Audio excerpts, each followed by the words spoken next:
நம்ம எல்லோருமே இறைவனின் அம்சம். நம்முள் சிவம் குடியிருக்கிறது. நாம் சிவமாக இருக்கின்றோம்.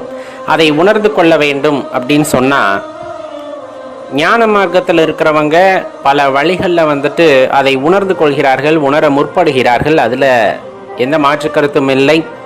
தொடர் முயற்சியின் காரணமாக தன்னுள் இருக்கும் சிவத்தை உணர்ந்து கொண்டு சமாதியோ ஜீவ சமாதியோ ஆவது நம் கண்கூடாக இன்றைய காலகட்டத்திலும் கூட கண்டு வருகின்றோம்.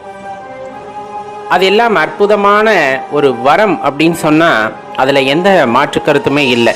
அந்த ஒரு தன்மை கிடைப்பது, அந்த இறைவனோட அருளால் நம்ம அந்த நிலையை அடைவது, அந்த பிறவா நிலையை அடைவது அப்படிங்கிறதெல்லாம் எத்தனை ஜென்மங்கள் எடுத்து அதில் ஒவ்வொரு காலகட்டத்திலும் ஒவ்வொன்றை முயன்று அதன் பலனாக கடைசியாக இறைவனை அடையும், இறைவனுடன் கலக்கின்ற அந்த வித்தையை கற்று அறிந்து அதன்படி செயலாற்றி இறைவனுடன் இரண்டர கலப்பது அப்படிங்கிறதெல்லாம் பெரிய விஷயம். ஞான மார்க்கம், பக்தி மார்க்கம், இப்படி பல வழிகளில் நம்ம பயணித்தாலும் இறுதியில் நம்மளோட இலக்கு அப்படின்னு பார்த்தோன்னா இறைவனை அடைவது தான். இப்போ நம்முள் இறைவன் இருக்கிறார் அப்படின்னு சொன்னோம்னா எல்லாத்துக்குமே எழும்புகின்ற சந்தேகம் அப்படிங்கிறது, அப்படி இருந்தால் எல்லோருமே நல்லவர்களாகத்தானே இருக்க வேண்டும், இயல்பாக எழக்கூடிய ஒரு சந்தேகம்தான். இன்னொன்று, என்னுள் இறைவன் எப்படி இருக்க முடியும்? நானும் இறைவனும் ஒன்றா? அவரிடம் பல சக்திகள் உள்ளது, என்னிடம் எந்த சக்திகளுமே இல்லை.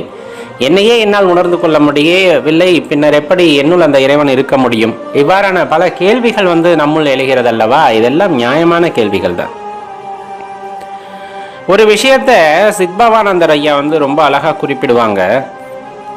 இப்போ ரொம்ப பார்த்தீங்க அப்படின்னா உங்களுக்கு தெரியும், அறிவியல் பூர்வமாக கூட இது நிரூபிக்கப்பட்டது தான். பிரபஞ்சம் அப்படிங்கிறத கூட நம்மளால் கற்பனை செய்து பார்க்க முடியாது. சைவ சித்தாந்தம் படித்தவர்களுக்கு தெரியும்.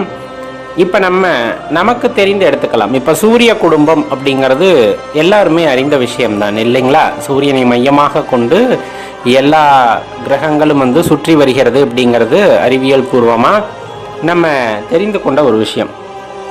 இந்த சூரியனை சுற்றி வரும் கிரகங்கள் எல்லாம் பார்த்தீங்கன்னா ஒரு ஆகர்ஷண சக்தியோடு அதை சுற்றி வருகிறது. ஏன் அப்படின்னு பார்த்தா சூரியனிடமிருந்து பிரிந்த கோள்கள் இது எல்லாம் இல்லைங்களா? சூரியனிடமிருந்து பிரிந்த கோள்கள் இவையெல்லாம் அதன் காரணமாக ஒரு ஈர்ப்பு விசையின் காரணமாக, ஒரு ஆகர்ஷண சக்தியின் காரணமாக சூரியனை ஒரு குறிப்பிட்ட பாதையில் சுற்றி வருகிறது அப்படிங்கிறது உங்களுக்கு தெரியும்.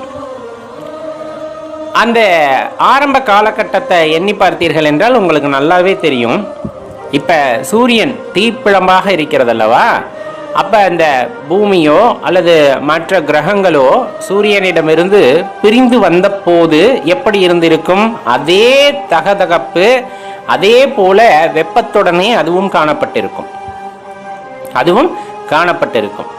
ஆனால் கொஞ்ச காலம் ஆக ஆக என்ன ஆயிடுது அப்படின்னா குளிர ஆரம்பித்தது. அப்படியே மழை அந்தந்த கிரகங்களில் பெய்து அந்த கிரகமானது குளிர்ச்சி அடைந்து தன்னிலையை மறந்து, அதாவது இறைவனிடமிருந்து பிரிந்து வந்தோம், இறைவன் நம்முள் இருக்கிறார் அப்படிங்கிறத நம்ம மறந்த மாதிரி பூமியானது சூரியனிடமிருந்து பிரிந்து வந்தாலும் அதுக்குள்ள அந்த நெருப்புத்தன்மையை தனிய வைத்து விட்டது. உண்மைதானுங்களே? அப்புறம் தான் இந்த உயிர்கள் வாழ்வதற்கான சூழ்நிலை எல்லாமே, இந்த மாயை அப்படிங்கிற விஷயம் எல்லாமே உண்டானது. இப்போ உள்ளபடியே சொல்ல போனா இந்த பூமியில அந்த தகதகப்பு, அந்த நெருப்போட தன்மை இல்லைன்னு நம்ம நினைக்கிறோமா? கேட்டா என்ன சொல்ல முடியும்? இந்த நெருப்பு தன்மை இந்த பூமி இழந்து விட்டதுன்னு உங்களால குறிப்பிட முடியுமா?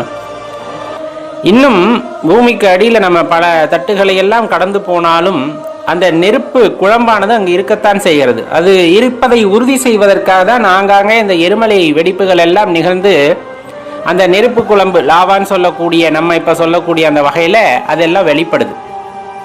அப்போ சூரியனிடம் இருக்கின்ற ஆற்றல் பூமியிடம் இருக்கிறதா இல்லையா அப்படின்னு கேட்டால் கண்டிப்பாக இருக்கு. ஆனால் மறைந்திருக்கிறது.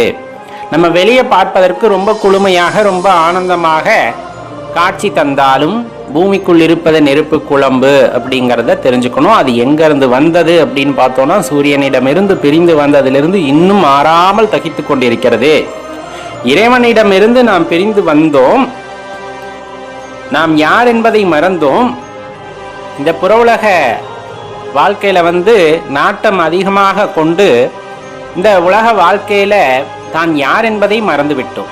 ஆனா முழுவதும் மறந்து விட்டோமா? முழுவதும் மறந்து விட்டோமானா கிடையாது. நமக்குள்ள அந்த இறைத்தன்மையானது இருந்து கொண்டேதான் இருக்கும். ஆழத்தில் அந்த இறைத்தன்மையானது இருந்து கொண்டேதான் இருக்கும்.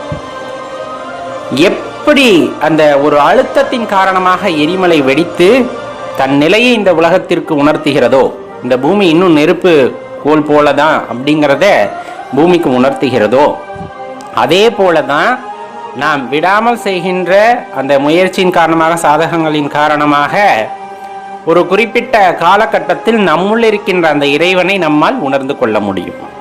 நம்முள் இருக்கின்ற இறைவனை உணர்ந்து கொள்ள